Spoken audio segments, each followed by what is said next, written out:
Yo, what up, High and Wide fam? I'm Ducko Dave. We got High and Wide's Jim and Nat with us, and our very special guest tonight, Stephanie Hicks, the legend of Steph, Philly Sports Network's own. Steph, how you doing tonight? I'm doing great. How about you guys?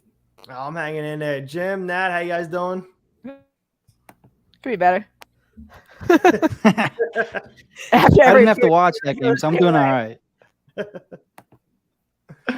Well, at least there was some scoring and some excitement tonight. You know what I mean? It wasn't 2-1 or 3-0. We kept it close. We were hanging in there till the end. Yeah, it's very disappointing to have a start like how we did. I tweeted out the other day that Scott Lawton has to be leading the NHL in breakaways, just not scoring on them, and that he does just that tonight, which was very interesting. I was not expecting that literally at all. So, when we got that, I was like, all right, great. And then, of course, Ryan Hartman had to score. And not only did he scored twice. So it's just like, it's the most Flyer thing that could possibly happen. And I'm just, of course, this is what happens. Yeah, 2 goals by Ryan Hartman. I wonder what Tyler Pitlick's doing tonight. Oh, God, I don't even want to know. Where is he, by the way? I forgot about Tyler Pitlick. Is he Well, even he in the was. league anymore? Yeah, he was in Calgary, but now he's with his entire family in Montreal. Oh, nice. Yeah. He's from Montreal. Yep. Oh, I didn't know that. Learned something new already. Yeah, it's him, Rem Pitlick, and there's another one. Rem has a brother. I just can't remember his name. Wait, but they're not related? They're cousins. Oh, no way. Yeah. So it's like the whole family is there. So it's just, a cute little Pitlick powwow, I guess. Part of me thought you were just joking around. Like, these guys just got the same last names. Because you got a Tyler and you got a Rem. And I'm like, one sounds like kind of French and the other guy sounds not. Yeah. They are related, though. Interesting. Yeah, they're cousins. Yeah. Huh. Cool. I guess that's fun for them. But, can't really be too much fun playing on this year's Montreal Canadiens. So about as much fun to play on this year's Philadelphia Flyers. Oh God. And that's the thing, is that let's just, going back to the first period, Scott Lawton, I love Scott Lawton. He's a great player. He gives more than any other guy on the team, I believe. He works as hard as he can. And just having that first goal, and then a couple minutes later, just, letting Ryan Hartman just score it was a pretty good goal as well. I'm still just thinking about the last goal by, I think it was Brodin.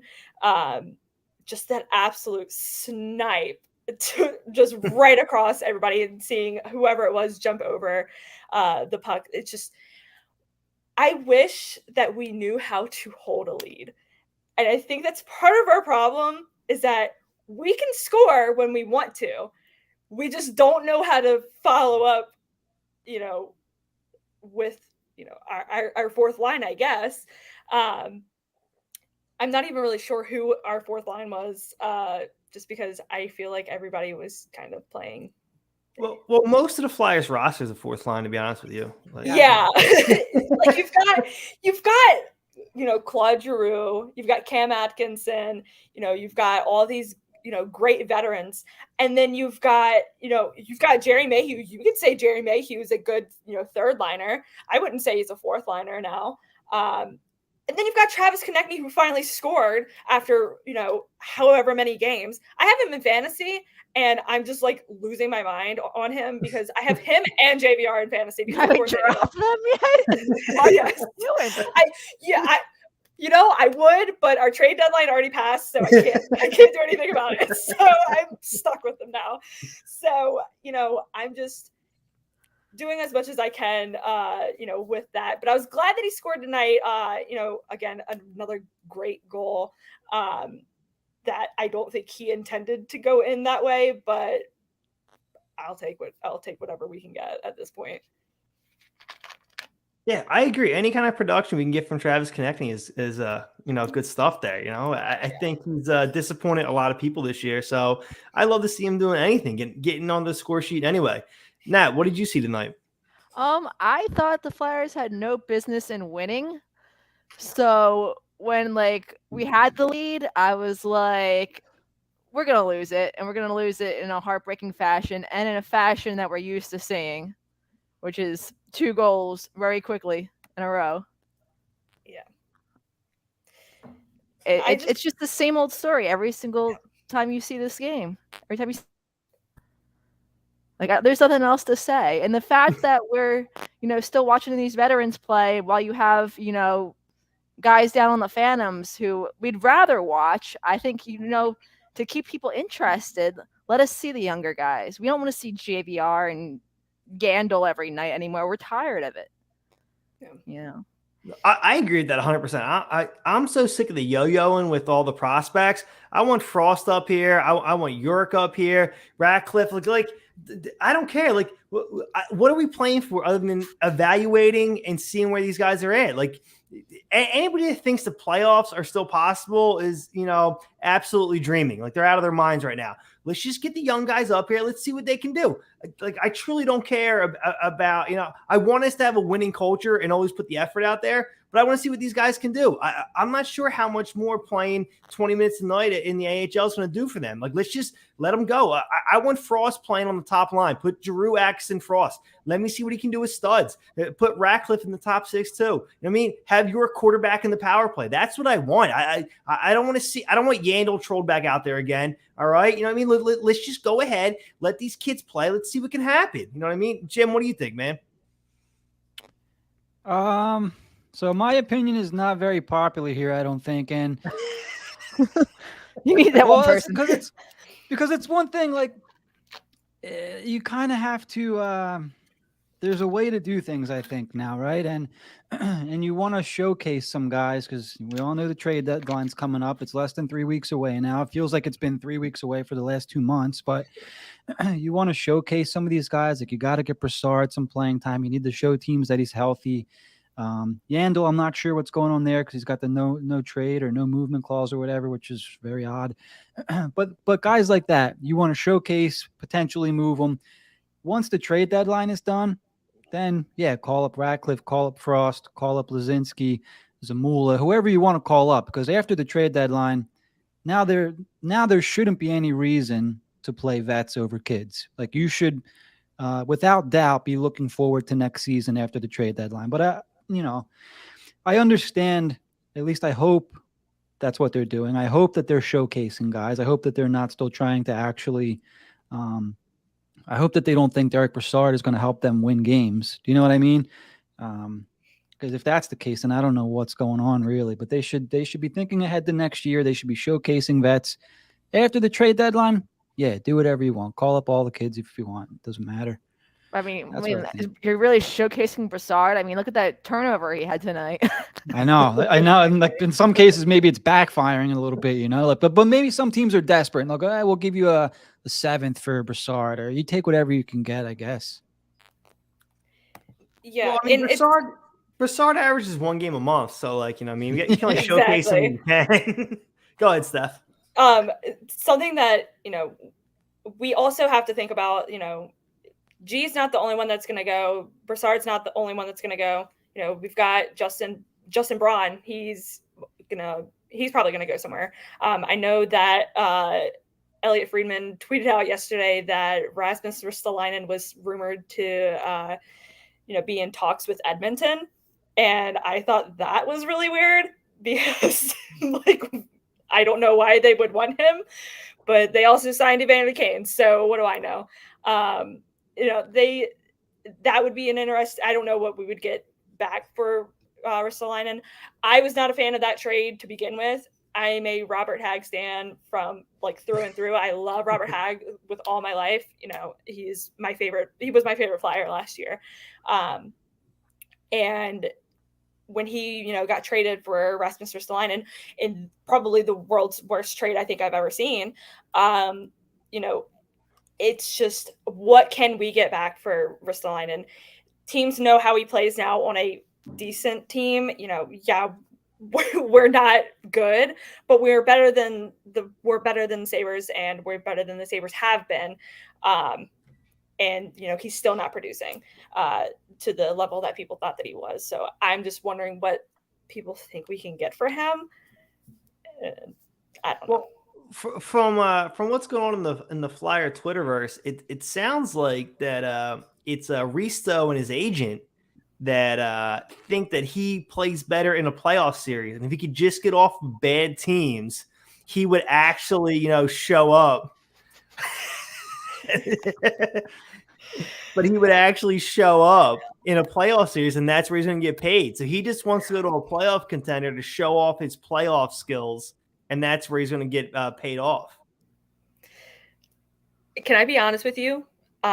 Hearing that makes me want to throw up. Because that's just like, of course, if somebody is on a playoff team, they're going to play better. Like that's just like common sense. It's just what happens. Oh, if you play with good players, you play better? Wow. I literally, my brain just exploded. Like, actually. I didn't know. You mean to tell me if I'm put on a line with Connor McDavid and Leon Draisaitl that I'm going to get points? That's crazy to me. I could average 15 points a year with those guys. Exactly, and I can't even. My drunk ass could do it. I when I go to skate, I use a walker. So, like, I think that I could average probably 10 to 15 with Connor McDavid and Leon Draisaitl. He could bounce at least. The two of them could bounce 5 goals off my shin pads, like without a doubt. Like, I get 5 goals bounce off my shin pads in the top of the crease. Exactly. That's how Mike Knuble scored a lot of his goals. Yeah. The man made a living doing that. He did. It's just, and the fact of the matter that rumor that Fletcher was trying to sign him for a, what was it, 6x6? 6x6.3 or something like that. Oh my God. I literally wanted to take a long walk off of a short bridge. Like, that was, I almost like passed out when I heard that. I don't do that. First of all, what is wrong with Chuck Fletcher? He did this in Minnesota as well. What is wrong with him doing very long contracts that just aren't good? Why does he, like, in his brain think that that's a good idea, like, to sign somebody who's mediocre, or even if they are good, like Zach Parise? I've always loved Zach Parise. There was no reason he needed that long of a contract for that much money, because clearly now, he's bought out and he's playing with the Islanders and not doing well. So, I think Chucky 2 trades his 2 deals there with Suter and Parise, the 13-year contracts, were exhibit B for why the NHL renegotiated the max length contract. I say exhibit B because the Kovalchuk contract in New Jersey was absolutely exhibit A. The 16-year contract where they paid him like $5 in the last 4 years was exhibit A for that right there. But no, that is his plan. He likes to lock people up. He's very pro. He's very old school. He likes the big physical defenseman that can make some plays. And I should, a little disclosure here. I actually do like Risto. I think he's actually helped Sanheim. I don't think he's worth $6 million a year over 6 years, but I do think he's actually helped Sanheim tonight, or Sanheim over the course of this year, though. But now, what do you think about Chuck Fletcher and how he's handling the Ristolainen situation? I mean, the whole Ristolainen thing, like, I never expected much out of him anyway, because when I was watching him in Buffalo, he frustrated me as a Flyers fan, the stupid things he'd do. So when we got him, I was like, this is the dumbest trade in the world. So if you signed him to that, I would like Steph. I would take a long walk. That's what I would do. I would do the exact same thing, because he is such a mediocre player, and we always emphasize his hits. But what else does he do besides stands there? He just stands there. Literally, that Brodin goal in the third period, that absolute snipe. You just see Ristolainen just standing there right in front of Carter Hart, which is one thing that Justin Braun is mortal enemy number one to me for some reason. I don't know why. It's because he would always screen Hart in the 2019-2020 season. So I just hold that against him for the rest of his life. I don't know. I hold grudges. But he was doing the exact same thing. He was doing the Justin Braun. And it was like, oh my God, what are you doing? Like, play defense, do something. Block the shot. Try to do something. I'm like literally begging you at this point. So like, I just don't understand what Ristolainen wants to accomplish here. Two, if he does want to do anything here, if he wants to stay here, why isn't he trying to prove himself, at least to the fans, or I don't know, to somebody, just anybody, just do something. I'm at my wit's end with Rasmus Ristolainen. I already had beef with him, and now we've got mega beef. Like, it's like a super combo. I think Chuck saw in the beginning how people were like gravitating toward him. Like, he was becoming a guy people are rallying around, and they're not doing it anymore. But I think he was like, oh, maybe this will get people in the seats. Maybe this will, get people to come to games if we have this guy here. Yeah. I just, the fact that I just, Ristolainen, like you said earlier, is just good for hits. He does nothing else. I don't think he's as bad on turnovers as like Keith Yandle is. But also, I have a soft spot for Keith Yandle. I just think he's a funny guy. So I know. You're gonna rip Risa all night, and then you're gonna have a soft spot for Yandle. Yes, I know. The most common phrase we've heard from Flyers broadcasters is, "Oh, and they go around Yandle." We heard that all season long. I know, and it's bad. I just can't help but to like him as a person. And like every time like a turnover happens, or every time he just whips it into the to the other side of the freaking rink, I'm just like, oh, that's Yan. So what a guy. I just can't help but to like him. But like I said earlier, Robert Hagg was my favorite player last year, so I obviously don't have very good taste in my favorite players. So. It's okay. I was very pro Blair Betts when he was around. I love those penalty killers and shot blockers. Yeah. So yeah, Ristolainen just needs to either figure himself out, figure out his role here. Somebody I do want to bring up that I think has been doing really well this season and is not getting enough credit is, Sanheim. Sanheim he hasn't blown me away, but he has been doing a lot better than he has been. I believe he's got, was it 2? I know he's got 2 points at least in the past like 6 games, which is a lot more than I ever expected from him. So, hats off to him, and I think he deserves some credit for that.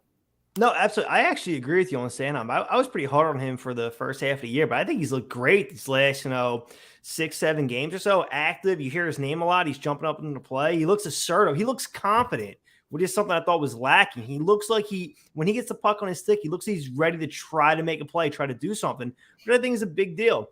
Jim, what do you think about Sanheim lately? I like Sanheim. I think this is what what I've been waiting to see from him for, this is what we were told he's supposed to be, right? And he's finally showing it this year. And, that's great. But if we're going to get on guys like Provorov and, praise guys like Sanheim, I think we have to look at their situation, right? Because it's night and day as far as pairings. Provorov has not been able to be paired with somebody consistently. And when he was playing very well. Sanheim has been kind of the same thing throughout his career. All of a sudden, he gets a guy like Ristolainen, and say what you want about Ristolainen, but they're kind of like yin and yang as far as playing style. Whereas, like I said, you don't have to be happy and you don't have to like the way Ristolainen plays the game, but maybe it allows Sanheim to kind of go out and do his thing.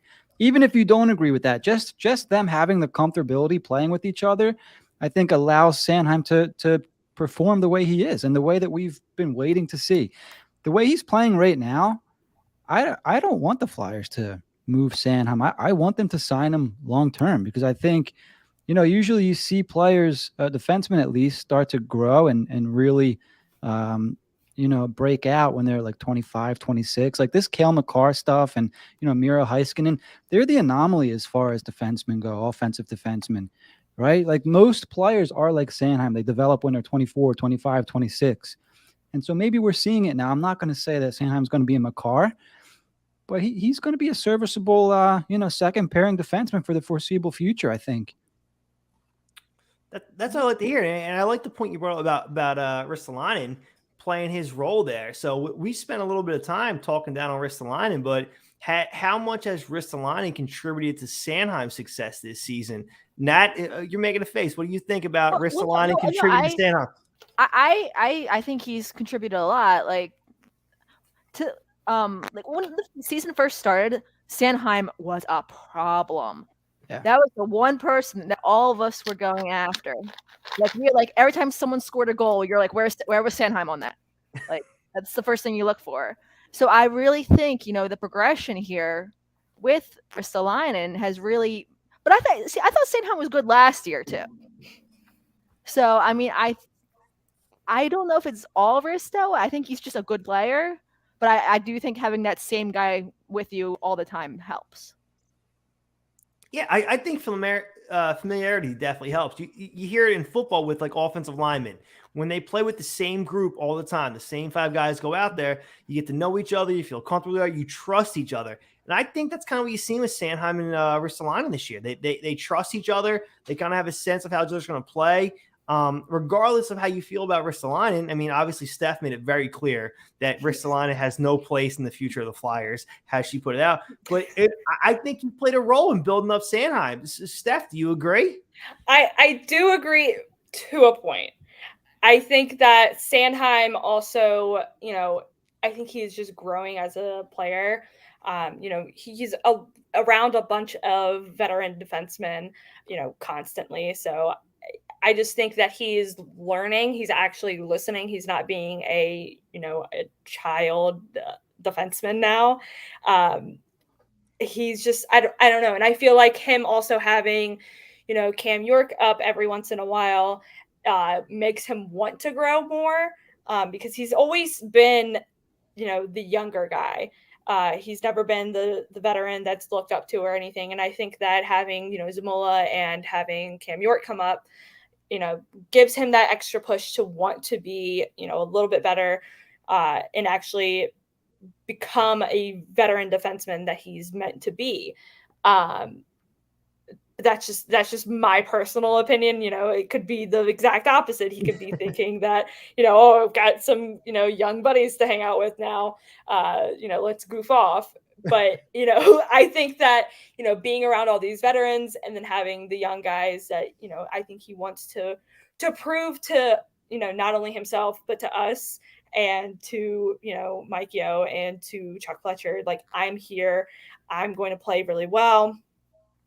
This is the type of defenseman that, I'm meant to be. It's like the exact opposite of like what happened with Phil Myers, like last year.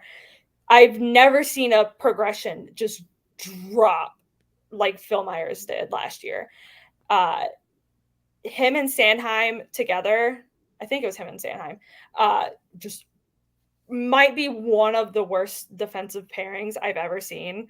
Just they were both so bad last year, and everybody was, but like Phil Myers and Sanheim especially were just not good. And even if you put anybody with Proby last year, Proby wasn't good. I think that going back to the original point, I think that Sanheim is doing really well. I think he's going to continue to do well, and I think this is just the start of the Travis Sanheim we're going to know for the rest of his tenure here. I mean, I hope so, because you mentioned Phil Myers, and I feel like Provorov, Sanheim, Myers, Gosper, and Hag, those 5, for years, for like 2-3 years, we kind of heard that they were like this core, this young core defense, and we had the best prospect pool defenseman. We were ranked so high. Everybody has such high hopes for them. The only 2 left standing right now are Provorov and Sanheim.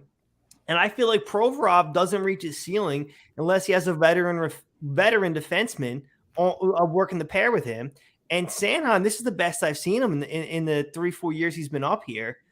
So you mentioned them, and I hope to see them hit those kind of ceilings like that.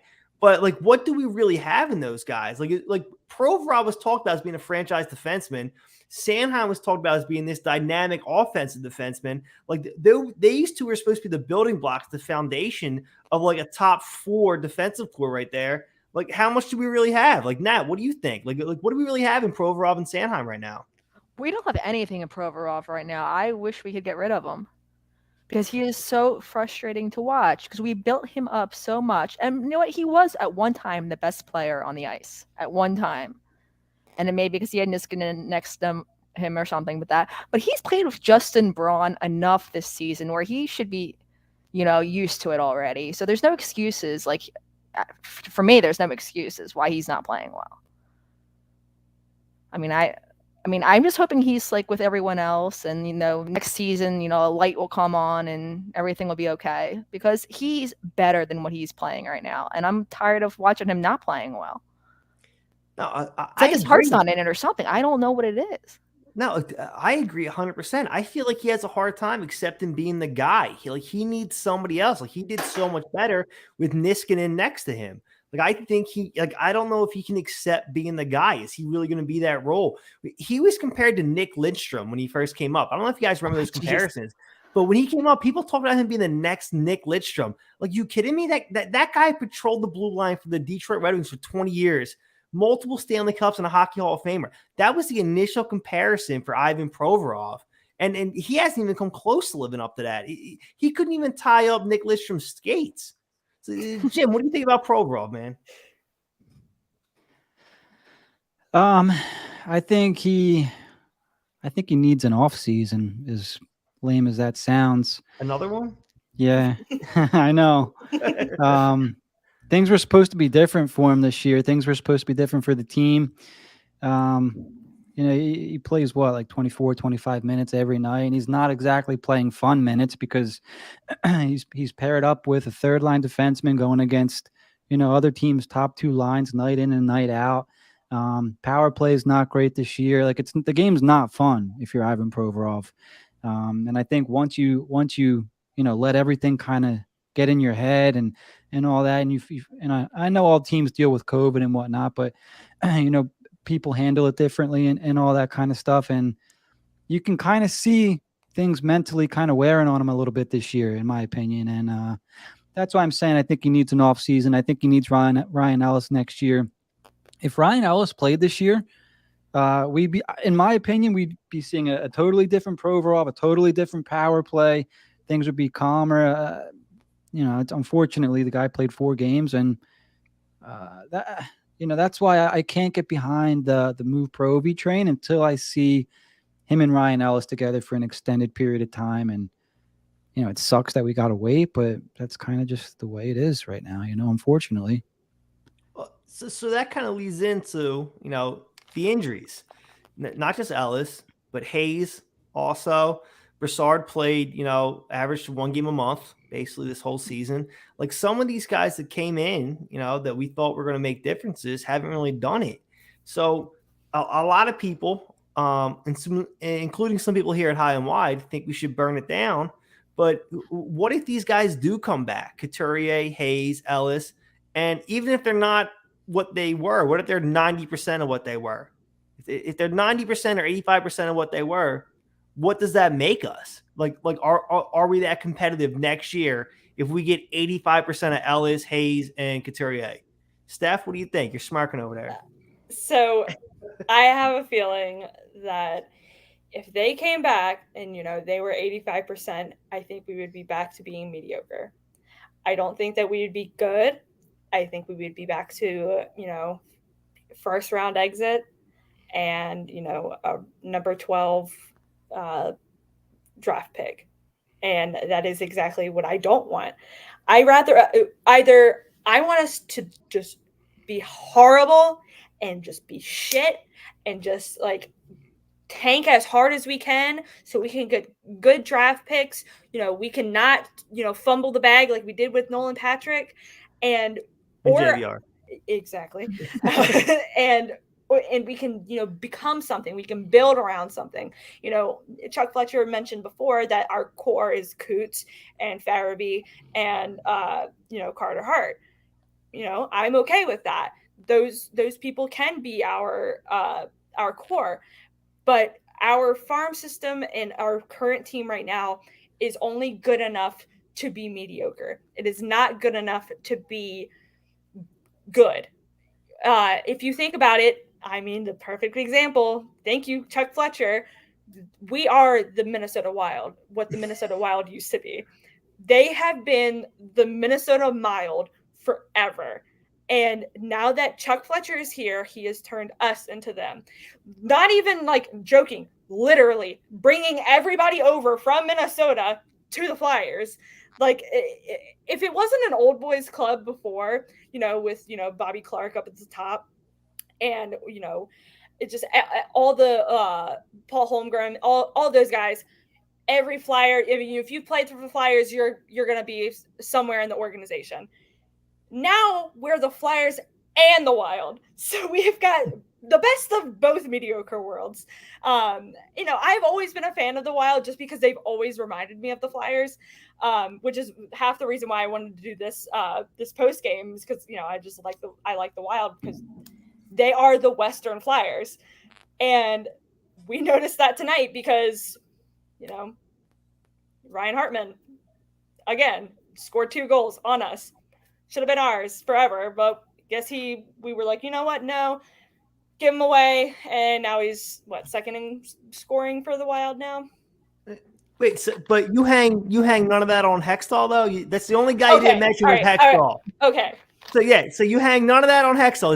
It's on Chucky 2 Trades and the man Paul Holmgren. Okay. That's it. It's on those two. The guy in the middle, it ain't on him. It's on Holmgren, home run Holmgren, and Chucky 2 Trades. Oh. They're the two that are accountable. But Ronnie Hextall, he's good to go.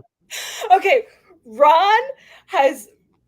He's just, I don't know what he was. I don't know if he was on drugs the entire time he was GM, or like what he was doing while he was, our GM. He did not do a good job. This is all right. I would say it is probably 75% Hextall's fault. The rest is Chuck Fletcher's. Hextall did nothing for this team. He just made us, just mediocre, made us not progress because he did not want to listen to scouts. He didn't want to listen to anybody. He had his gut feeling. That's why I'm happy that he's with the Pens now, because he could destroy that franchise, and thank God for that. But he ruined us. Going back to what I was saying, like, I think that if all these guys are healthy next year, if we do not do stuff, like if G's gone, if Provorov's gone, if Ristolainen's gone, if any of these guys that are rumored to be leaving at the trade deadline are gone, I feel like we're just going to be mediocre. If G stays, if Kevin comes back healthy, if Coots comes back healthy, Ryan Ellis comes back healthy, I think that we can be a good team, but not as good as we need to be to win like the Stanley Cup. And I don't think we will be for another couple of years. All right. Well, I'm just glad you clarified that you're holding Hextall accountable too, because like I said that was the only name you didn't mention in your initial rant. So I wanted to clarify that. So as long as you're holding Hexy accountable, I'm okay with all that. But now, what do you think about going forward? The trade deadline coming up. Who's leaving? Who's staying? And where do we go heading into the offseason? I mean, I kind of almost feel like, stay the course. I hate to say it, but, I want to see what happens next year, because I think even with all these same players, it's going to be a different year. Something's just not right this season. And on paper, we were a decent team. And I don't think we should rebuild like the Sixers did or anything. And you can't even do that really in hockey. But, I don't have the patience to sit there and wait for that. I want to see competitive hockey games again. I'm tired of watching these games all the time. I'd rather be a mediocre team, but, watch a game and be like, oh, we could win this game tonight, Like, I'm fine with mediocre hockey right now. Now, I'm actually with you 100%. That was one of my favorite things about when Holmgren had his finger on the button. That man, every year, regardless of what it took or what he had to do, he found a way to try get us in a position to try to win the cup every single year. I think we made the conference semifinals 6 out of the 7 years he was running the franchise. Like we were always competitive, which is what I appreciated. That man wanted to win every single season, which I think was the exact opposite of Hexel. Hexel, I think, led a culture of losing be acceptable because, like, oh, we're going to lose, but we're gonna get these assets and we're gonna draft these players and we're gonna develop these guys and eventually we're gonna be a dynasty. Like that was like Hexel's plan, as if he was playing like NHL '98. Like, oh, I'm just gonna acquire all these things. I'm playing a video game here. I'm gonna draft a bunch of great rookies and then we're gonna dominate all 4 lines, 99 overall. We're gonna destroy them. Like that was like what his plan was. Right, but that's not how real life works. So that's what I miss about Holmgren, and I hope Chuck Fletcher, and he has to be on the hot seat. He has to be. But I hope Chuck Fletcher goes into the offseason going, hey, listen, we need to win right now. I don't give a shit about draft picks. I don't care about prospects. I need players to help me win today and next week and next month. That's it. I'm not worried about the following season. Jim, how about you? How you feel about the offseason, what Chucky Fletcher's going to do?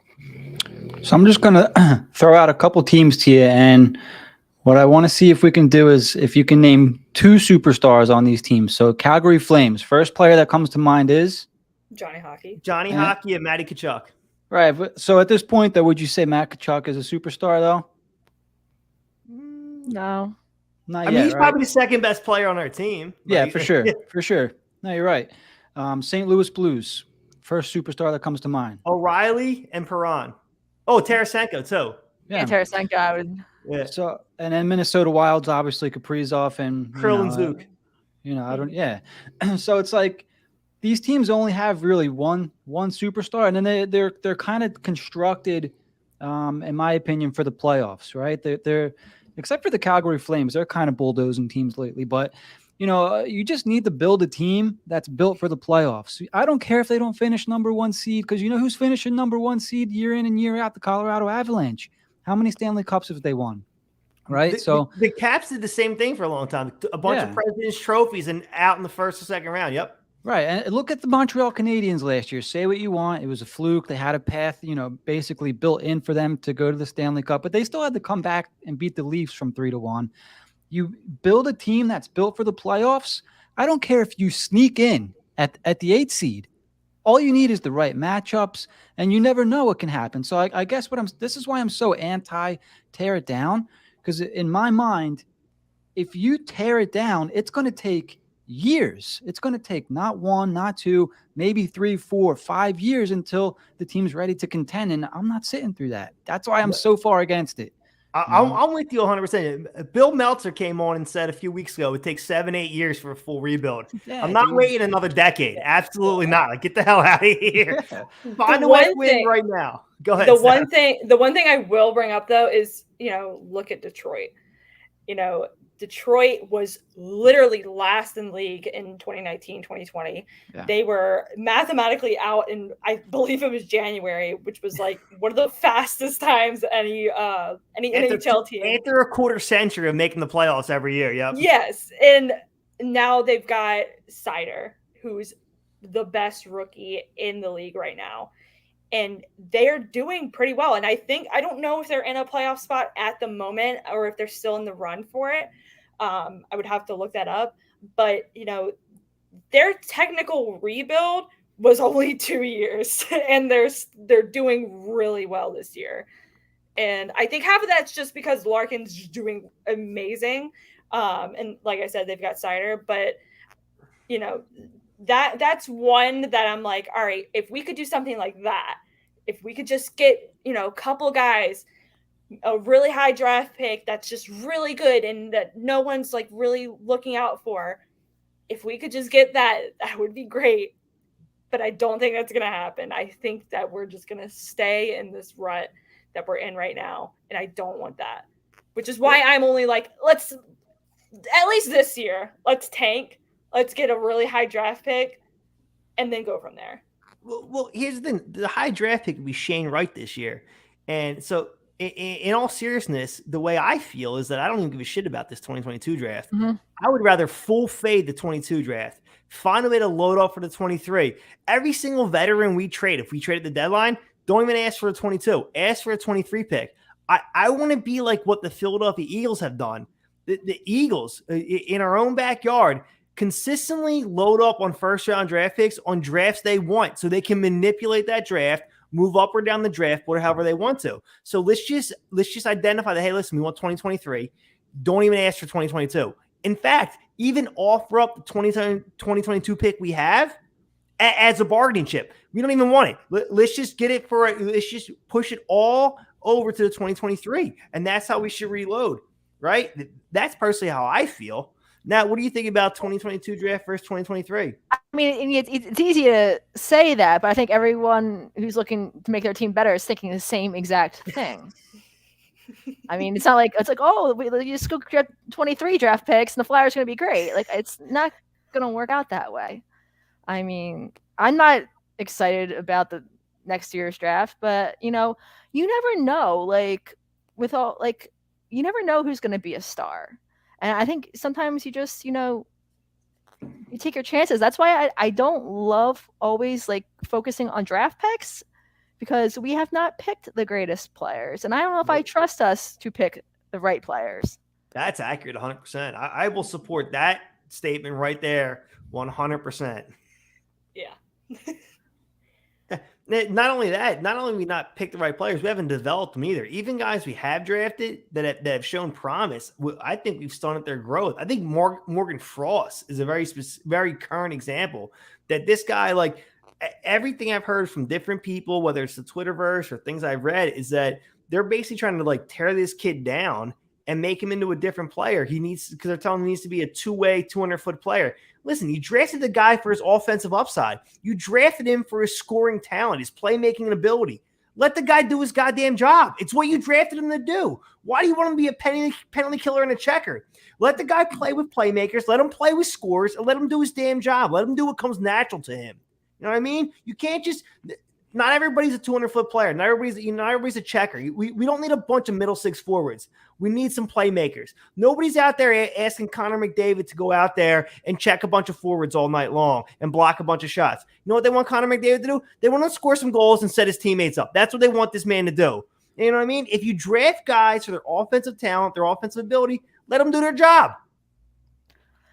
Maybe that's our problem, that we're stopping all these guys from being offensive talents, because that's our problem, is that we don't have an offensive, guy like who's obvious, that's his ability is his offense. We don't have one guy like that. And we focus so much on players like Coots, and I think we want all players to be that type of player now. And maybe it is the way we develop these guys.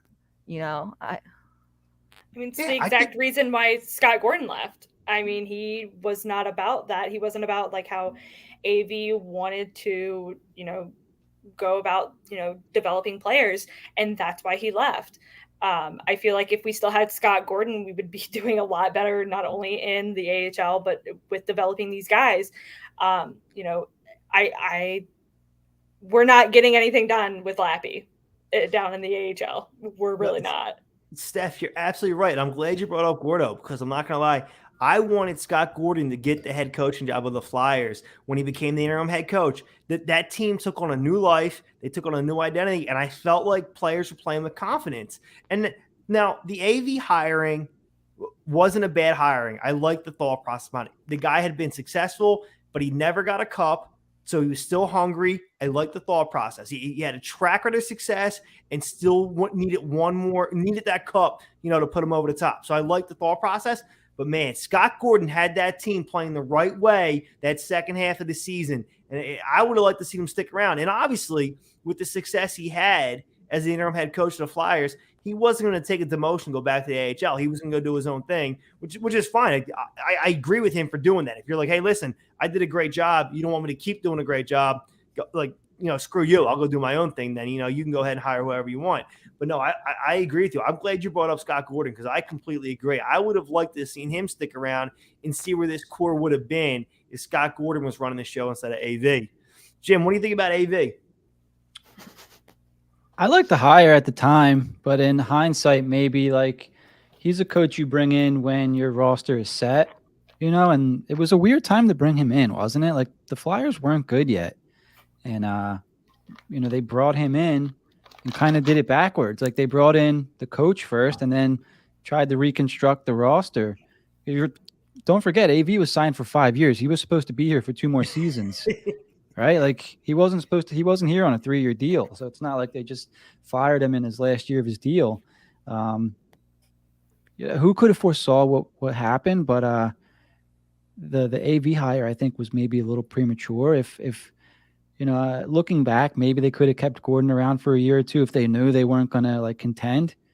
I don't know. I really liked the hire at the time. I like AV as a person. Maybe the game is changing though. That's at least that's the conversation that we keep hearing for the last however many years now, that these system coaches are kind of going away, and they need to find coaches that more play to the player's strengths and whatnot. And I think maybe you can find a mix there somewhere. I don't think, like everything else, I don't think it has to be black or white. I liked AV though. It's a shame it just didn't work out for him in the end. Yeah, I mean, AV, like I said, AV had a huge track record of success. He took multiple teams, the Canucks and the Rangers, to Stanley Cup Finals. Like the guy, he kind of reminds me of like the Bill Parcells of the NFL. I think that's a decent comparison, minus not winning the championship. So I don't think AV was a bad hire, but I agree with Steph though. Like Gordo was having success, he was making strides, and in having him leave, I think we missed an opportunity there because we wanted to go with a bigger name. Like Scott Gordon could have taken this team to a different level, and I think AV, and we brought AV in for the name, and that may be because Chuck Fletcher, when he came in, he wanted to put his own stamp on it. He wanted his own guy, which is fine. That's what GMs do. But that may have been the biggest gaffe of Chuck Fletcher's tenure here as a GM. Is the miss on the head coach hire. He may have had the guy here the whole time right under his nose and just didn't bring him in. Like Nat, what do you think about Chuck Fletcher's tenure as the GM? I don't like it so far, obviously. I mean, look where we are right now. I thought AV was a bad hire because he's a good coach, like Jim was saying. He's a good coach for established players, for veteran players. He's not good for development, and that's what, once the Rangers were, starting to get younger players, that's when Rangers fans were starting to get upset. So like, oh my God, this guy can't work with young talent, So when we got him, I was just like, he's an obvious choice as a big name, but I did not like it. And I thought that was, his first big mistake. But obviously, I don't know if it matters with the coach anymore, because we see what Yo's doing. He's not doing much better. And he's, so I don't know if that's, I mean, it's so hard to say, because all these players are not playing up to their potential. And that's not Chuck's fault. And we didn't know Ryan Ellis was going to get hurt, So I mean, I would like to give him some time. I don't want to be like, oh, he's horrible, but I don't know. I don't know how much time he has though, right? Like, I feel like this offseason is key for Chuck. Like, he made a bunch of big moves this past offseason, and injuries derailed it. So he's going to get a pass for that. Nobody's going to hold him accountable because of the injuries. Kevin Hayes having 19 surgeries in one season. Sean Couturier throwing his back out, and and then the way everything played out, he's going to get one more shot at it. But this offseason, I feel like he's on the hot seat. He has to make the right moves right now. And what exactly would those moves be? Steph, what do you think that Chuck Fletcher needs to do this offseason to make this team contend next season? Not for the future, most immediate contention move right now. Two things.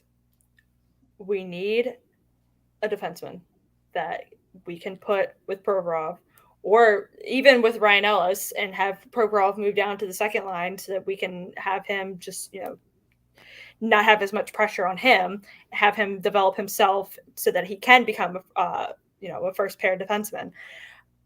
The other thing we need a goal scorer.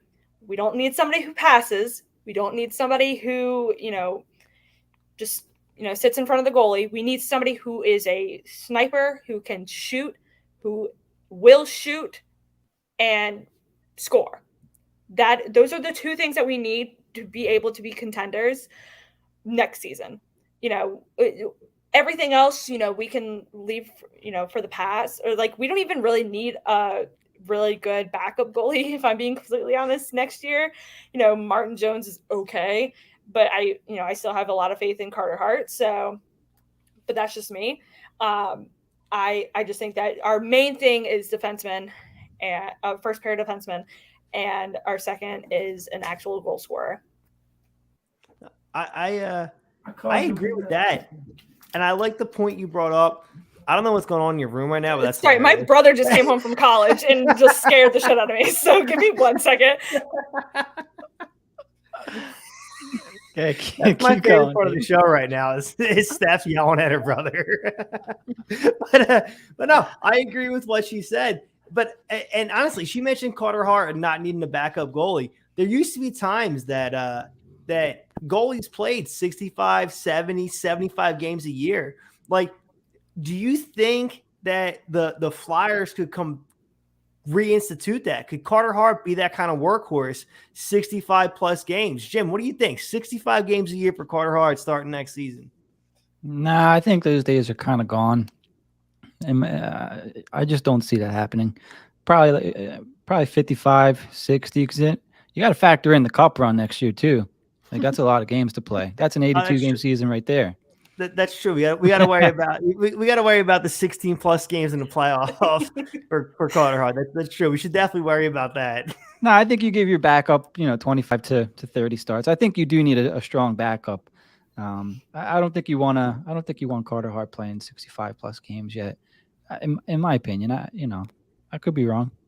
But Jim, do we bring in a veteran back up? Do we let Martin Jones walk? Do we bring in a veteran back up?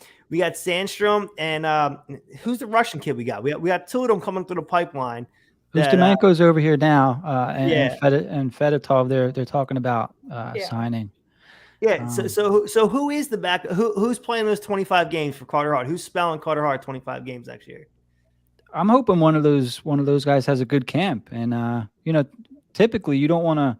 The less you can spend on a backup goalie, the better, right?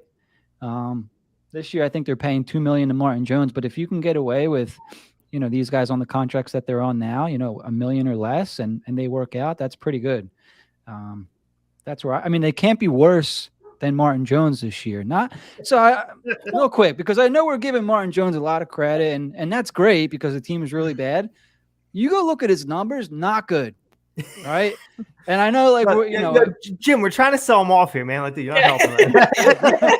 So I'm like, if they do call up, let's say a Sandstrom, and he does the exact same thing that Martin Jones is doing this year, people are content with Martin Jones, right? As weird as that is. Hang on, I'm bringing up his stats for you guys right now. So Martin Jones has not won a game since December 29th, by the way, which the Flyers as a whole. Oh, yeah, hold on a second. The Flyers have won 2 games in 2022, I think. So hold on. Hey, before we hang that, we won 3 now. We won 3. Great, yeah. We're up to 3. Yeah, 3 games. So we can't hang that on Martin Jones. The whole team has won very few games. I agree. All right, so let me just throw these numbers out real quick for you, and you tell me if Felix Sandstrom puts up a 3.51 goals against average next year with a .898 save percentage, what are people saying about Felix Sandstrom next season? Oh, Flyers got to go out and get a backup. Well, that's Martin Jones this year. Are we cool with that? No, you're right. You're right. I don't even understand why we're discussing. I don't think the goaltending's even an issue. No. Right now I don't care who our backup is. Yeah. Well, because we were discussing that Jim doesn't think Carter Hart can play 65, 70 games, so we need a backup to play 25. Yeah. Well, actually, I'm old school. It's like pitchers. How they don't let pitchers pitch anymore. Like, what are you doing? Games, yeah, it's true. Like, but that's the game today. While I'm here, Carter Hart's 35 games played and Martin Jones 20. I didn't even know the split was that close, to tell you the truth. Did you guys?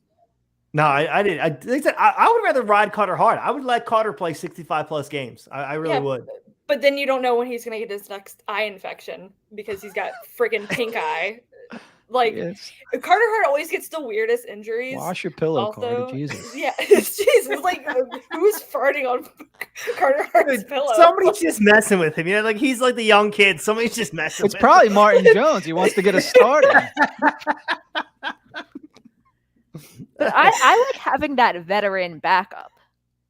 Hart's still young for me. I think I like having that older guy back there. That's why I want Fedotov next year. Because I mean, if you look at his KHL stats, I was a huge KHL fan like for the past 2 seasons for some reason. Like I really liked watching Fedotov. When he played for Tractor, he was the best goalie in the league. Like I think he had like a 0.940 Something crazy. Yeah. Like it was insane. And he's like literally like 6'9" or something. Insane. He's huge. Like no pucks can get past him if he's that big. Why is he not over here right this second? Like I am very excited for Fedotov. I want him to come over. I know he's been to a couple camps before in the past couple of years, but I really, really hope that he's back up next year. I really, really hope. 6'6", by the way, without skates. That's insane. pretty big. It's a big dude. Yeah. All right, so we're pushing up on the hour mark, so we'll just go around the world here. Jim, the floor is yours, man. What do you want to hype up? What do you want to talk about? It's all you, man. Man, I don't know. I feel like I'm always on the spot when this part comes, and everything just goes away.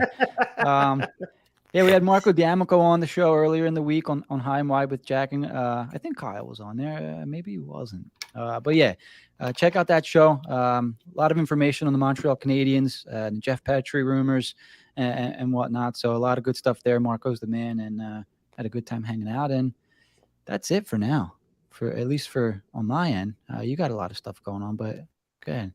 All right, brother. So Nat, what about you? Anything else? It's the floor is yours. Whatever you want to talk about, anything you want to hype up, it's all you right now, Nat. Yeah, I want them to change the music at the Wells Fargo Center. It stinks.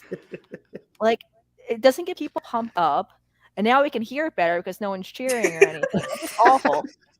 So, you know, I think you don't like Jimmy Eat World at the same time in the third period every game? It's crappy music. That's what it is. And all the people in that crowd, the people paying for the tickets are, you know, my dad's age. You know, play your Neil Diamond and stuff. You know, I don't know. You got it out. I love it, Matt. All right, our honored guest, Stephanie Hicks. You got the floor. It's all you. Hype up whatever you want. Promote whatever you want. You know, obviously go check out Philly Sports Network. You know, we're doing big things over there. I've got an article coming out this weekend about Bobby Brink. He just was, I think, named Athlete of the Month. So he's doing big things. He's leading the NCAA right now in points. Nobody's really talking about it. I don't know why. So I'm going to. So I've got that coming out this weekend if anybody wants to check that out. And yeah, just, you know, my Twitter and everything. I'm posting memes all the time and just being insane. So just that's all for me. That's fantastic. So for HW at night, we got Hall of Famer Brian Propp coming on after the Chicago Blackhawks Flyers game this weekend.